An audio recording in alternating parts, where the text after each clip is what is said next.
Halo, assalamualaikum warahmatullahi wabarakatuh.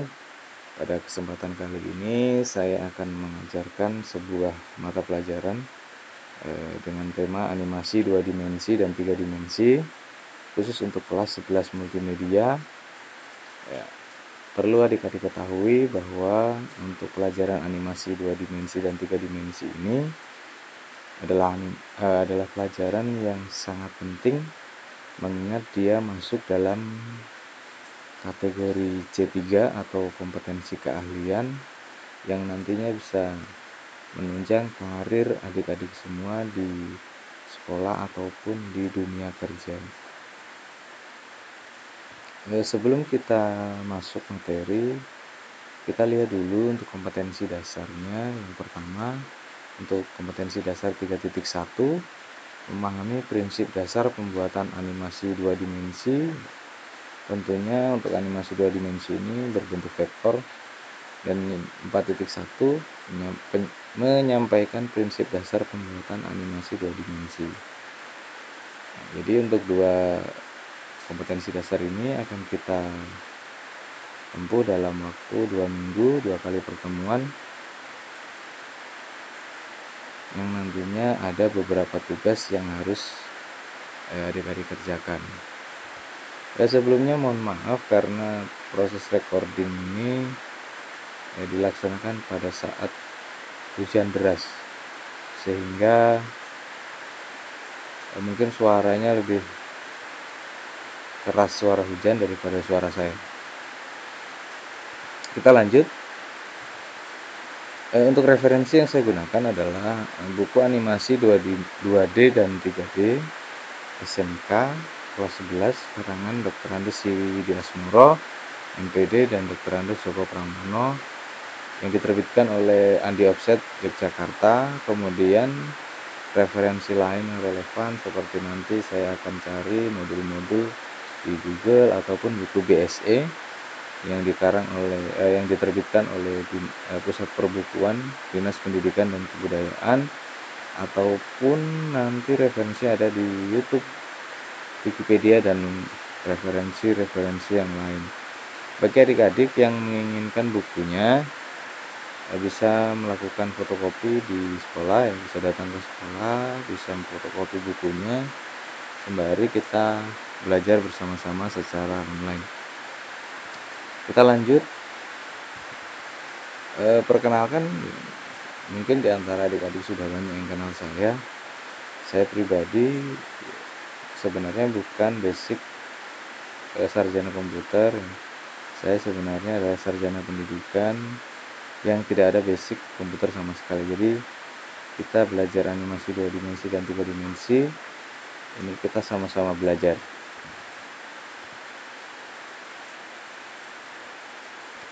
Nah, dalam materi ini saya membuka sebuah topik, apa itu animasi 2D dan 3D. Jadi kalau saya bilang animasi 2D berarti animasi 2 dimensi, dan 3D itu berarti 3 dimensi. Nah, animasi 2 dimensi dan 3 dimensi adalah salah satu mata pelajaran SMK, program keahlian bagi siswa kelas 11, semester 1 dan semester 2. Pelajaran ini merupakan paket keahlian C3 pada bidang keahlian teknologi, informasi, dan komunikasi dengan program keahlian teknik komputer dan informatika, serta termasuk ke dalam kompetensi keahlian multimedia. Dalam struktur kurikulum, mata pelajaran animasi 2 dimensi dan 3 dimensi ini berjumlah 10 jam. Tentunya kalau 10 jam ini cukup banyak, mengingat materi ini merupakan materi yang penting, yang memahami siswa lebih memahami animasi 2 dimensi dan 3 dimensi di sekolah dan di dunia kerja lainnya. Jadi tentunya adik-adik tahu bahwa animasi 2 dimensi dan 3 dimensi ini adalah salah satu ciri khas dari jurusan multimedia. Selain desain media interaktif, kemudian teknik audio dan video, kemudian desain grafis. Jadi adik-adik multimedia itu lebih fokus ke desain grafis dan desain video ataupun animasi itu sendiri. Jadi ketika adik-adik sudah menguasai desain grafis dan video, maka adik-adik itu akan lebih mudah dalam mencari pekerjaan di luar, sehingga tidak terkesan bahwa jurusan multimedia itu hanya bisa mengetik. Paling tidak jurusan SMK lulusan multimedia itu harus bisa membuat sebuah animasi. Nah, ini buku yang saya gunakan, kurang lebih sampulnya seperti ini. Tapi saya tidak akan full menggunakan buku ini karena banyak referensi di YouTube ataupun di internet yang membahas tentang animasi 2 dimensi. Nah, untuk semester 1 kita akan belajar tentang animasi 2 dimensi dulu. Kita akan belajar 3 dimensi nanti di semester 2. Mudah-mudahan kita bisa bertemu di sekolah di semester 2 yang akan datang. Nah, untuk bab yang pertama kita awali dari prosedur animasi 2 dimensi dan animasi twinning. Apa itu? Kita lihat. Nah, coba adik-adik perhatikan di sebelah kiri itu ada sebuah animasi, ya walaupun animasi yang tidak bergerak, yang terdiri dari 3, ya, tampak depan, belakang, dan tampak samping. Proses pembuatan animasi ini menggunakan sebuah software, mungkin ya ada yang mau menggunakan CorelDRAW atau menggunakan Adobe Illustrator dan lain sebagainya. Intinya siswa tersebut mampu membuat gambar seperti ini. Nah, pada dasarnya membuat animasi yang menarik secara visual itu membutuhkan teori yang dikenal dengan nama prinsip animasi. Apa itu prinsip animasi? Nanti kita akan bahas 12 prinsip animasi yang harus diketahui oleh siswa. Secara umum, definisi dari prinsip kerja animasi adalah menumpuk beberapa gambar secara bergantian dan berurutan dalam tempo yang cepat. Jadi, animasi itu sebenarnya adalah kumpulan dari beberapa gambar yang ditumpuk secara bergantian. Jadi, kita nanti akan mengatur beberapa gambar, kemudian kita tumpuk, dan kita urutkan sesuai dengan tempo. Nah, nanti kita akan belajar menggunakan Adobe Macromedia Flash. Prinsip dasar animasi digunakan seorang animator guna mengetahui dan memahami bagaimana sebuah animasi dibuat sehingga didapatkan hasil animasi yang menarik, dinamis, dan menyenangkan. Jadi fokus kita adalah penonton. Jadi ketika yang melihat itu puas melihat animasi kita, maka itu dikatakan animasi kita menarik. Tapi kalau animasi kita monoton, tidak menarik, maka ya, kita dianggap tidak begitu berhasil. Nah, proses keberhasilan sebuah animasi itu berdasarkan pada prinsip-prinsip animasi. Ada 12 prinsip animasi yang akan kita bahas sebentar. Nah, untuk prinsip-prinsip dasar pembuatan animasi 2 dimensi, ini akan kita bahas sejarahnya dulu. Animasi itu berawal dari perkembangan cerita bergambar pada zaman kuno. Jadi cerita bergambar ini sudah ada sejak zaman kuno yang dianggap sebagai cikal bakal teknik animasi di zaman sekarang. Hal tersebut diawali di era zaman batu 15.000 tahun silam yang dapat dibuktikan dengan ditemukannya lukisan dan cerita bergambar pada dinding gua zaman Paleolitikum. Nah, saya pribadi belum pernah melihat ini. Ya, ini hanya saya lihat di buku. Silahkan cek kebenarannya di internet. Pada tahun 1914, Winsor McCay membuat sebuah animasi bernama Gertie the Dinosaur. Pada tahun berikutnya, Otto Metzger membuat animasi bisu dengan plot cerita terkenal yaitu Felix the Cat. Jadi pada tahun 1914 itu sudah ada yang berusaha membuat animasi dengan teknologi seadanya.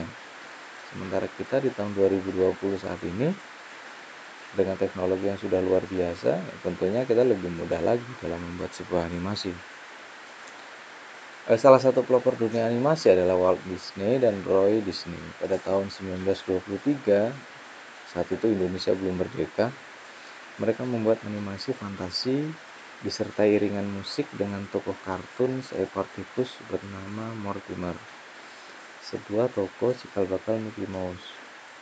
Setelah sukses dalam menghidupkan Mickey Mouse, mereka membuat animasi White Snow and Seven Dwarfs dan berbagai animasi lainnya yang sukses sampai sekarang dinaungi oleh Pixar Animation.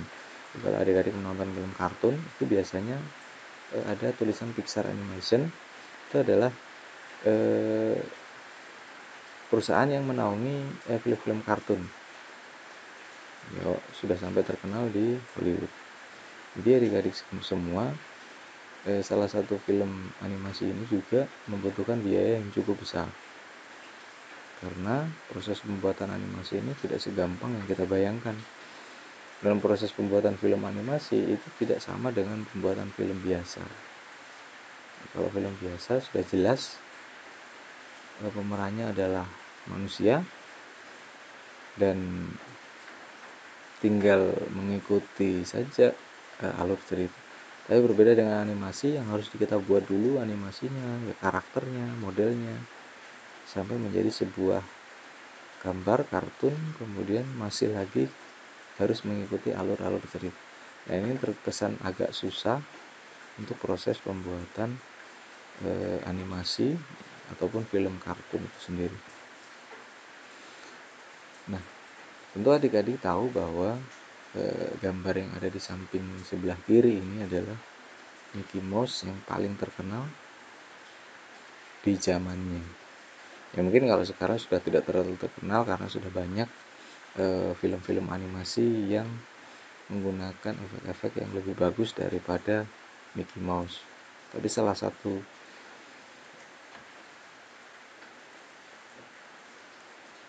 produk animasi zaman dulu, Mickey Mouse adalah salah satu animasi yang sangat terkenal di zamannya. Jadi animasi bisa diterjemahkan sebagai serangkaian gambar yang bergerak. Jadi sebenarnya animasi itu kita tidak usah berpikir terlalu jauh. Animasi itu hanyalah gambar yang bergerak, di mana pengaruh yang diberikan menjadi semakin besar dibandingkan kemampuannya ketika masih sebagai gambar biasa.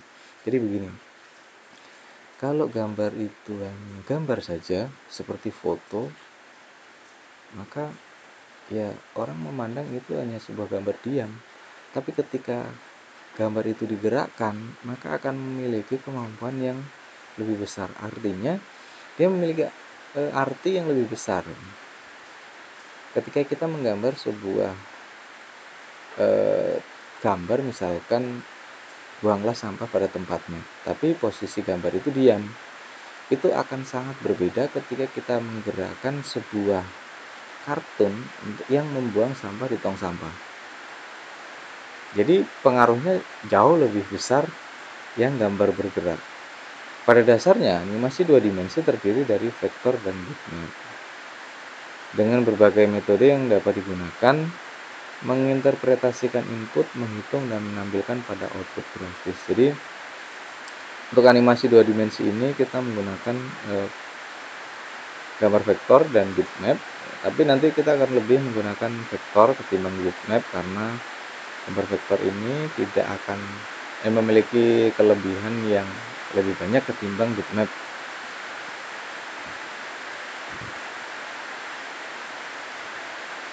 Oke, gambar vektor pada dasarnya vektor itu tidak bergantung pada resolusi, sehingga dapat memperbesar dan memperkecil ukuran gambar tanpa harus kehilangan detailnya. Penyebab utama gambar vektor dibuat dari unsur garis dan kurva sehingga membentuk suatu objek atau gambar. Jadi kalau vektor itu tidak menggunakan, ada istilahnya kalau bitmap itu pixel.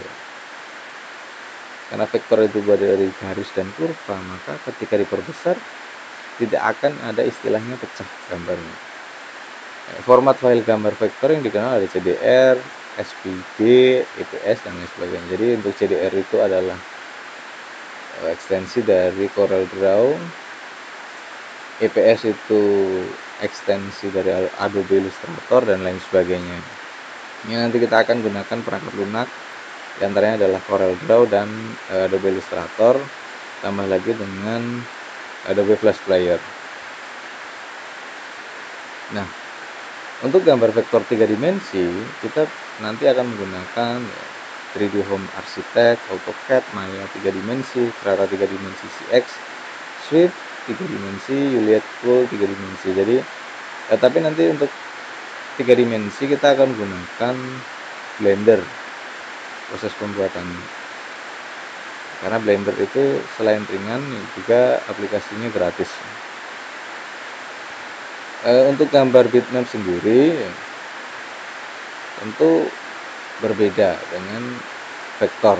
Gambar bitmap itu diterjemahkan sebagai objek grafis yang tersusun atas pixel yang sudah saya bilang tadi, di mana setiap pixel biasa disebut bit dalam objek yang memuat informasi berupa warna yang akan ditampilkan.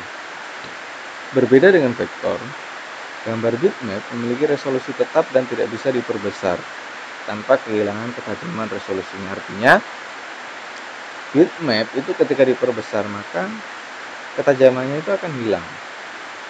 Jadi akan berkurang ketajamannya. Semakin diperbesar, maka gambar itu akan semakin memudar. Ekstensinya adalah BMP, JPG, JPG, TIFF, GIF, FIT, dan lain sebagainya. Jadi teman-teman yang punya adik-adik yang punya foto, silahkan diperbesar, maka nanti akan kita dapatkan beberapa pixel atau titik-titik kecil. Semakin besar pixelnya, maka gambar itu juga semakin bagus. Nah, sekarang kita akan bahas tentang prinsip dasar pembuatan animasi 2 dimensi.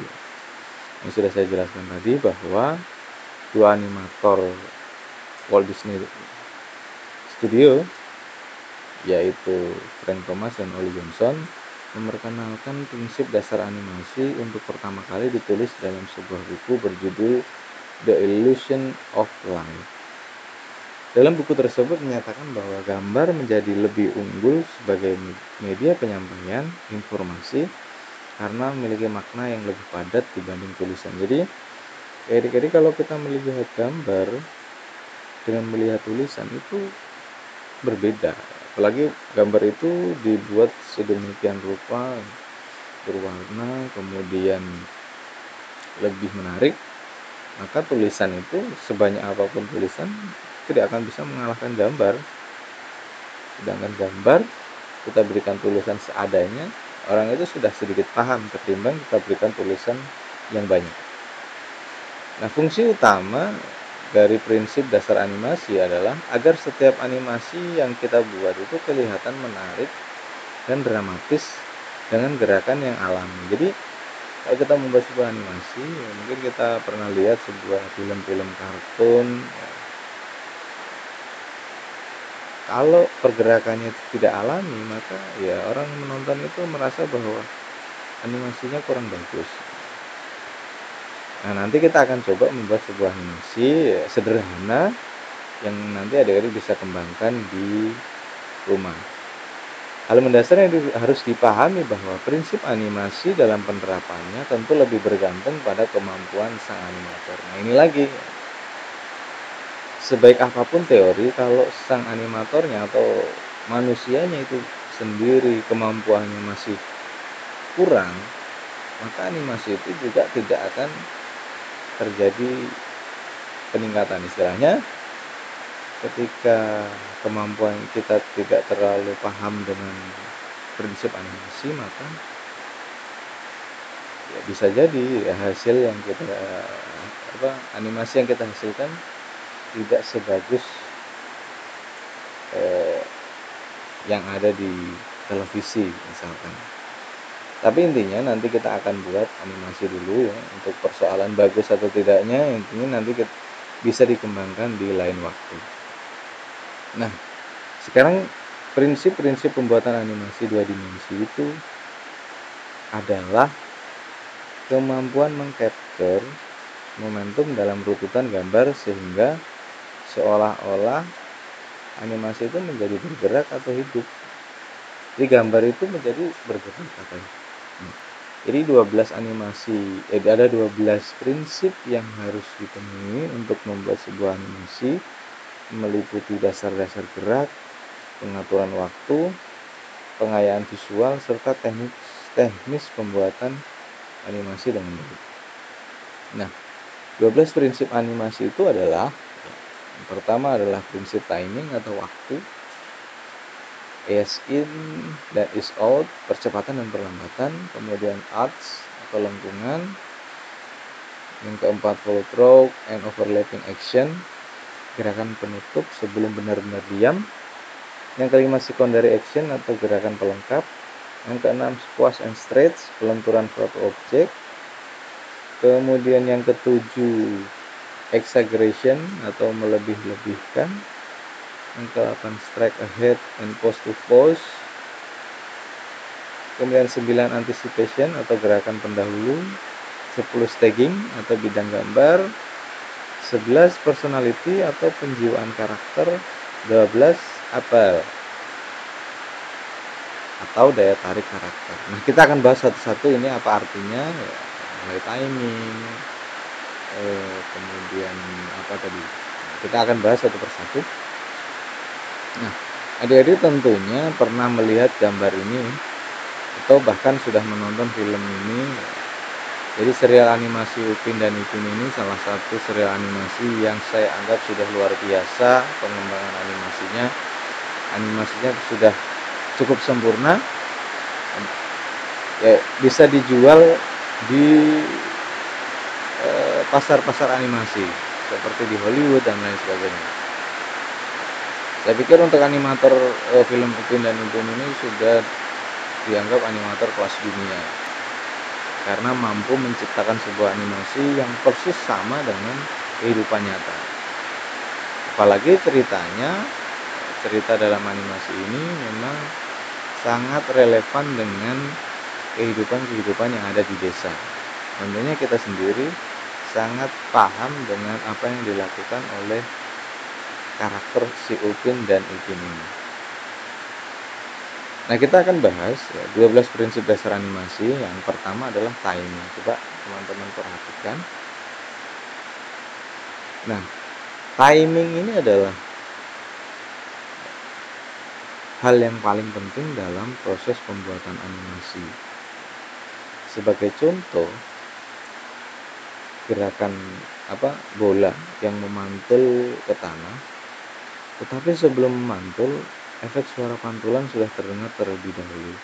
Jadi timing ini lebih kepada sinkronisasi antara elemen-elemen animasi. Jadi Grim Nedley, seorang animator Disney, pernah mengatakan animasi adalah tentang timing dan spacing.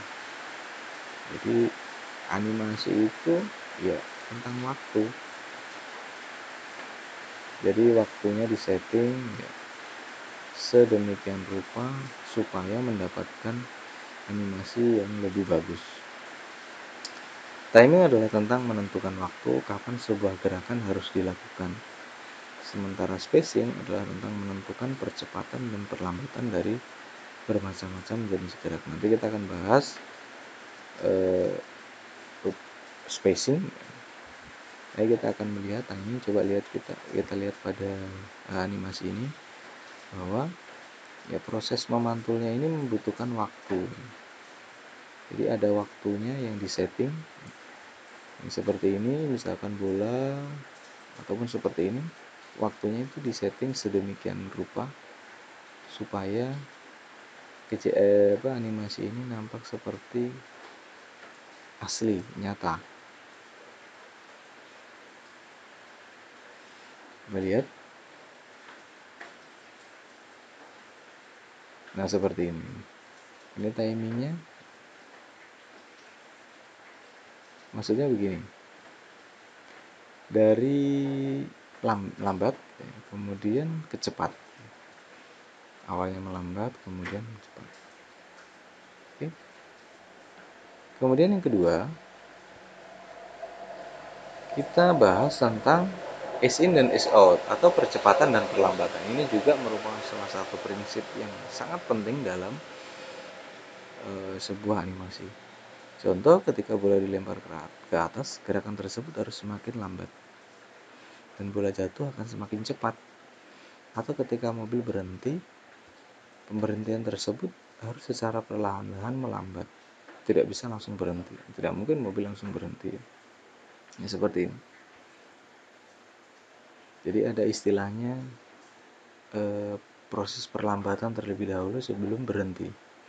Slow in dan slow out menegaskan bahwa setiap gerakan memiliki percepatan dan perlambatan yang berbeda-beda. Slow in terjadi jika sebuah gerakan diawali secara lambat, kemudian menjadi cepat. Slow out terjadi jika sebuah gerakan yang relatif cepat, kemudian melambat. Jadi, perbedaan slow in ya, is in dan is out ini sebenarnya sama saja dengan slow in dan slow out. Jadi kalau slow in itu gerakan diawali lambat kemudian menjadi cepat. Kalau slow out, gerakan yang cepat kemudian melambat. Jadi ada istilahnya begini, misalkan sebuah mobil berjalan dari lambat menjadi cepat itu disebut slow in, dari cepat menjadi lambat itu disebut dengan slow out. Kita bisa lihat animasi yang ada di gambar. Ada proses percepatan dan perlambatan di situ. Kita bisa atur kurvanya, kurva percepatan dan kurva perlambatannya di sini nanti. Nah, seperti berlari, orang berlari dari lambat kemudian menjadi cepat.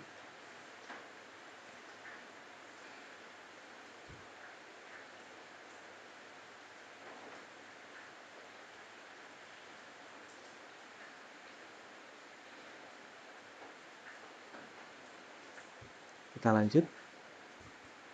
Untuk yang ketiga yaitu arch atau lengkungan. Ya, artinya lengkungan itu adalah ya karena semua hal itu tidak bergerak secara lurus. Oke, mobil bergerak mungkin lurus, tapi ketika kita melempar sebuah bola, maka tidak akan pernah lurus. Pasti akan ada istilahnya pergeseran. Jadi usahakan gerakan objek Anda tidak sempurna, agak dirusak sedikit sehingga terlihat alami. Jadi kalau kita membuat bola, melempar bola lurus, kali itu kan dianggap tidak alami. Coba kita buat agak bergeser supaya dia terlihat lebih natural. Pada animasi, sistem pergerakan tubuh pada manusia, binatang, atau makhluk hidup lainnya bergerak mengikuti pola atau jalur yang disebut dengan arch. Hal ini memungkinkan mereka bergerak secara smooth dan lebih realistik. Artinya, ya, jadi pergerakan yang dihasilkan, misalkan ada lengkungan, itu menjadi lebih artistik atau lebih smooth, atau lebih halus. Karena pergerakan mereka mengikuti suatu pola yang berbentuk lengkung, termasuk lingkaran, elips, atau parabola.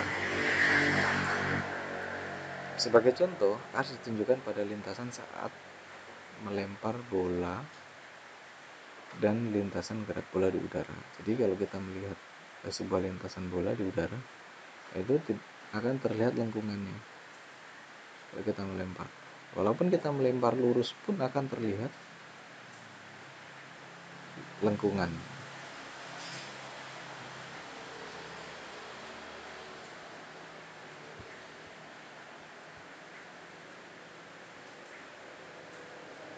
Oke.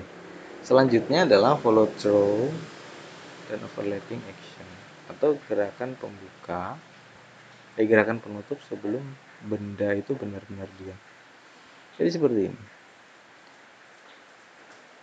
Follow through adalah tentang bagian tubuh tertentu yang tetap bergerak meskipun seorang telah berhenti bergerak. Misalkan rambut yang tetap bergerak setelah melompat. Overlapping action secara mudah bisa dianggap sebagai gerakan saling silang. Maksudnya adalah serangkaian gerakan yang saling mendahului. Contoh, kelinci yang melompat. Sesaat setelah melompat, telinganya masih bergerak-gerak meskipun gerakan utama melompat telah dilakukan.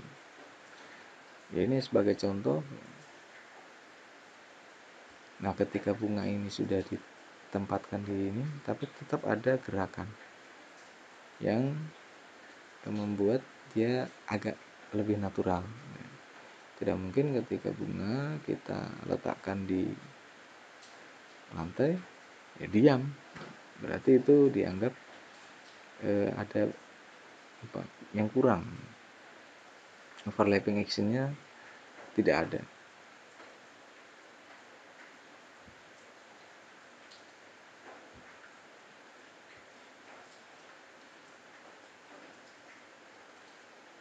Coba lihat ini, rambut ini akan terus bergerak ya, walaupun dia keadaannya diam. Ataupun ini ya, gerakan tangan-tangan memukul ya.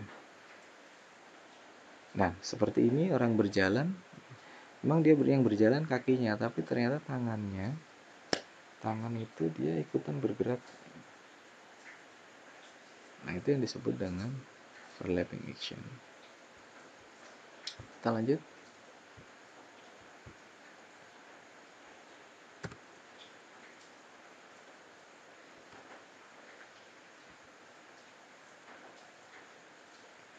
Secondary action, sebenarnya video ini ada di untuk animasinya itu ada di slide sebelumnya. Maksudnya gerakan pelengkap, artinya apa? Ini sebenarnya bukan gerakan yang sebenarnya. Misalkan saat di ruang tunggu dokter ada tokoh utama yang membaca, tapi di latar belakang ada pameran pendukung seperti orang menguap, sedang mengobrol, ataupun yang membuatnya terlihat alami. Jadi secondary action itu adalah gerakan-gerakan tambahan yang dimaksudkan untuk memperkuat gerakan utama supaya sebuah animasi tampak lebih realistik. Secondary action tidak dimaksudkan untuk menjadi pusat perhatian sehingga mengaburkan atau mengalihkan perhatian dari gerakan utama.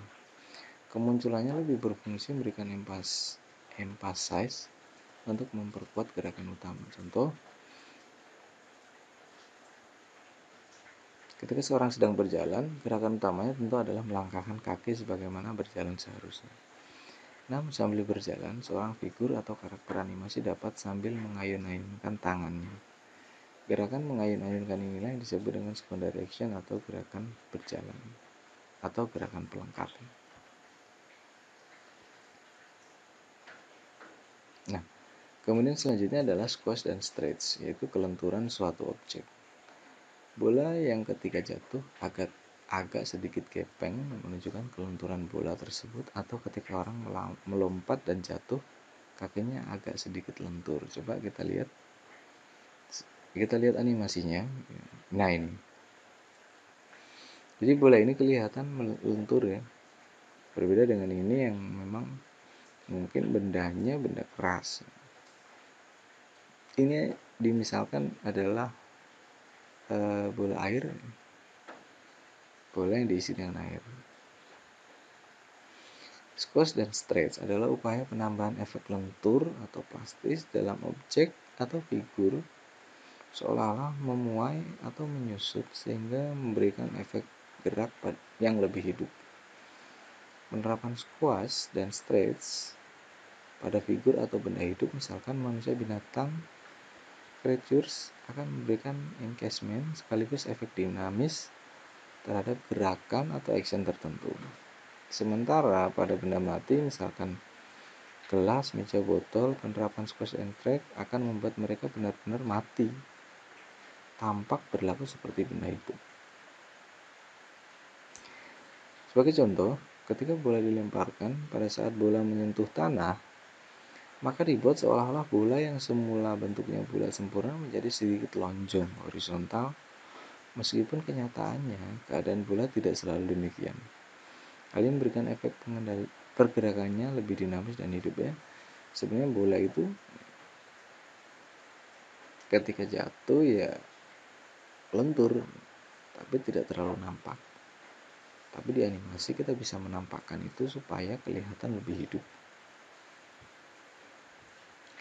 Kemudian exaggeration atau gerakan melebih-lebihkan. Apa ini? Animasi bisa dilebih-lebihkan dengan musik, latar belakang, atau gambar. Orang digambarkan dengan mata besar yang menunjukkan keterkejutan.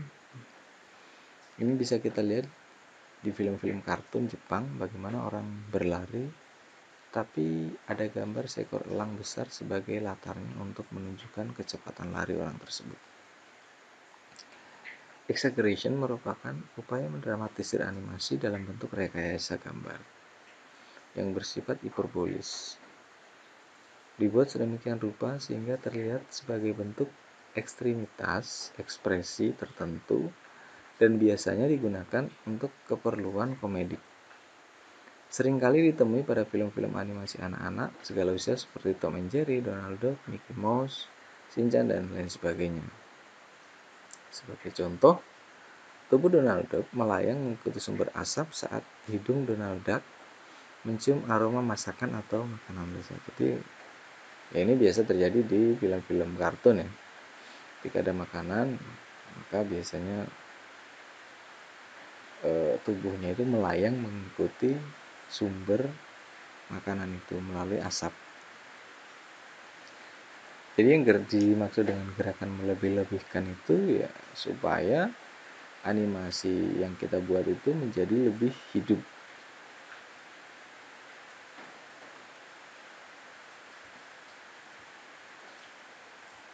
Selanjutnya, strike ahead and pose to pose. Dari sisi resource dan pengerjaan, ada dua cara yang bisa dilakukan untuk membuat animasi.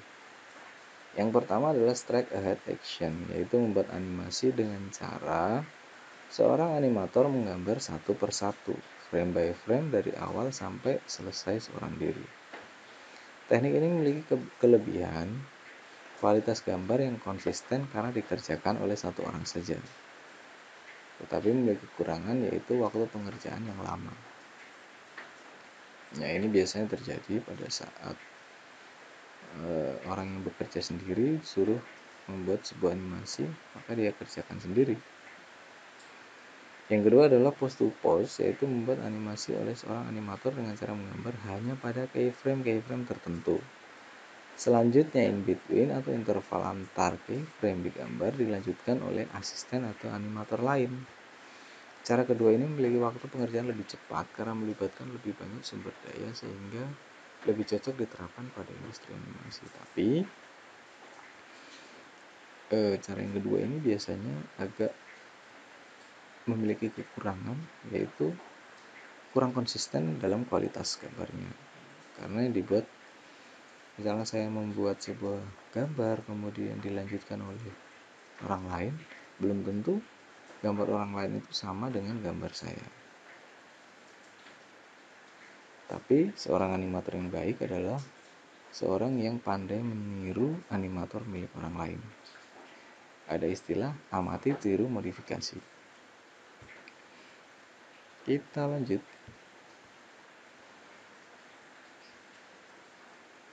Nah, anticipation atau gerakan pendahulu.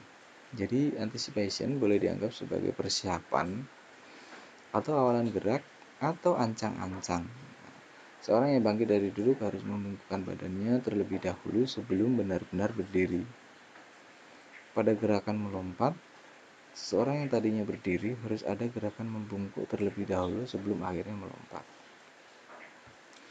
Gerakan ini bertujuan untuk menjelaskan gerakan utama. Misalkan gerakan utama adalah seorang terpeleset dan jatuh ke kolam renang. Sebelum itu ada elemen-elemen yang ditujukan sebelum itu seperti ada kulit pisang di lantai, kemudian ada gerakan air di kolam renang, orang berjalan dengan mimik cuek. Gerakan-gerakan antisipasi bertujuan agar penonton memahami apa yang akan terjadi berikutnya. Jadi tidak langsung membuat orang tersebut jatuh ke kolam tanpa penonton tahu penyebabnya. Jadi sebuah film yang bagus adalah film yang bisa ditebak oleh penontonnya sendiri. Walaupun endingnya kita belum selesai, penonton sudah mampu menebak, oh endingnya seperti ini. Itu ada salah satu ciri khas film yang bagus. Jadi salah satunya adalah gerakan pendahulu ini juga. Misalkan ada biasanya ya, kalau di film Tom and Jerry, sebelum jatuh Tom biasanya ada kulit pisang kemudian diinjak, ada gerakan-gerakan tambahan bahwa yang menandakan dia akan jatuh ke lantai. Jadi kurang lebih seperti itu untuk anticipation. Kita lanjutkan.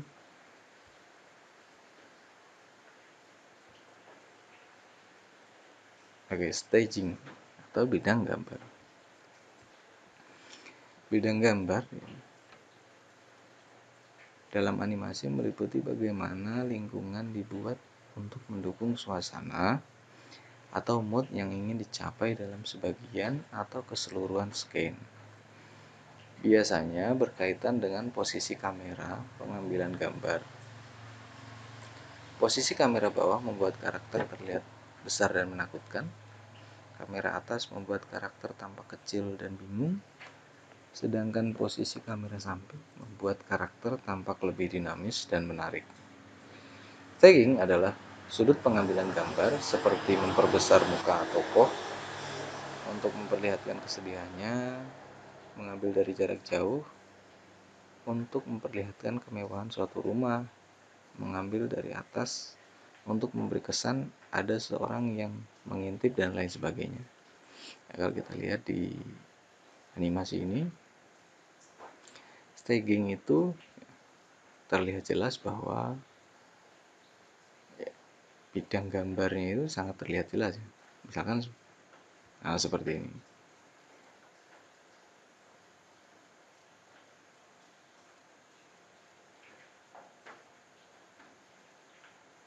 Ini lucu ya.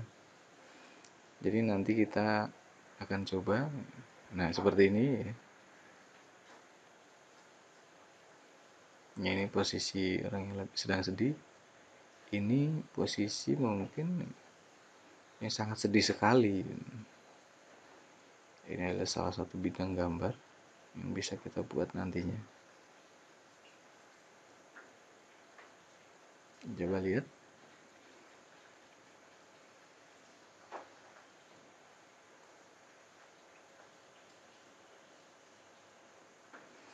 Proses pengambilan gambarnya, coba semakin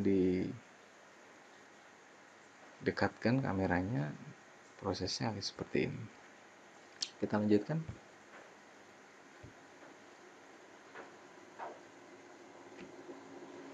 Personality atau penjiwaan karakter. Membuat sedetail mungkin kepribadian seorang tokoh, misalkan tanggal lahir, hobi, sifat baik, sifat jahat. Penjiwaan karakter akan membuat penonton mengenali karakter tersebut. Sebagai contoh, dalam karakter film serial Upin dan Ipin, karakter seorang Mail adalah seorang penjual. Kemudian karakter seorang Jarjit adalah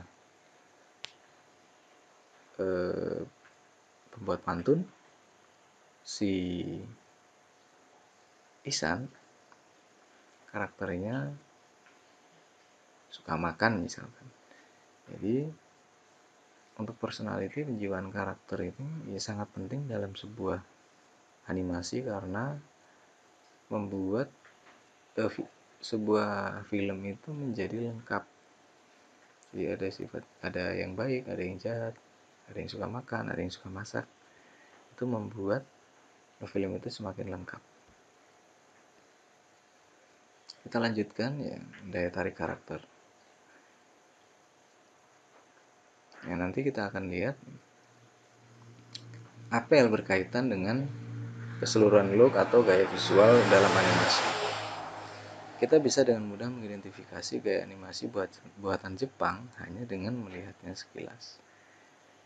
Kita juga bisa melihat style animasi buatan Disney atau DreamWorks cukup dengan melihatnya beberapa saat. Hal ini karena mereka memiliki apel atau gaya tersendiri dalam pembuatan karakter animasi. Jadi gaya itu istilahnya, daya tarik itu masing-masing orang itu harusnya berbeda-beda. Ya sama halnya dengan ketika saya membuat sebuah gambar, orang itu tanpa tahu saya menggambar, dia sudah tahu bahwa itu adalah gambar saya. Nah, itu yang paling penting, memiliki daya tarik karakter. Animasi digital juga merupakan representasi dari data geometrik 3 dimensi sebagai hasil dari pemrosesan dan pemberian efek cahaya terhadap grafika komputer 2 dimensi. Hal ini kadangkala ditampilkan secara real time untuk keperluan simulasi. Secara umum, prinsip yang dipakai adalah mirip dengan grafika komputer 2 dimensi dalam hal penggunaan algoritma, grafika, vektor, model frame kawat, wireframe model, dan grafika rasternya. Jadi daya tarik karakter ini tentunya sangat penting dalam proses pembuatan animasi. Ini salah satu prinsip yang menurut saya cukup penting yang tidak kalah dengan prinsip-prinsip yang lainnya. Oke, jadi untuk contohnya yang sudah saya tampilkan dalam video tadi. Untuk selanjutnya, terima kasih atas perkenalannya, adik-adik sudah menonton video ini. Jadi untuk modulnya, PowerPoint-nya nanti saya share di grup WA ataupun nanti saya share di link deskripsi video. Jadi kalau ada pertanyaan bisa ditanyakan. Untuk pertemuan selanjutnya kita akan coba membuat sebuah karakter animasi yang kita tulis dengan menggunakan pensil. Jadi kita belum menggunakan komputer, kita akan coba membuat sebuah karakter animasi yang harus ditulis dengan menggunakan pensil. Tentunya melatih tangan adik-adik membuat sebuah animasi. Ya, kalau kita tahu pada zaman dahulu belum ada komputer, orang itu membuat sebuah animasi dengan menggunakan pensil ataupun pulpen. Nah, sekarang di zaman yang sudah canggih, kita coba dulu menggunakan cara tradisional sebelum kita ke cara modern. Jadi itu dulu. Apabila ada pertanyaan silakan bisa ditanyakan di grup ataupun di komentar video ini. Terima kasih. Jika tidak terlalu jelas suaranya, bisa diperbesar volume suaranya. Kemudian untuk sekali lagi untuk modulnya, untuk PDF-nya nanti saya akan share di grup ataupun di link deskripsi pada video ini. Terima kasih atas atensinya. Assalamualaikum warahmatullahi wabarakatuh.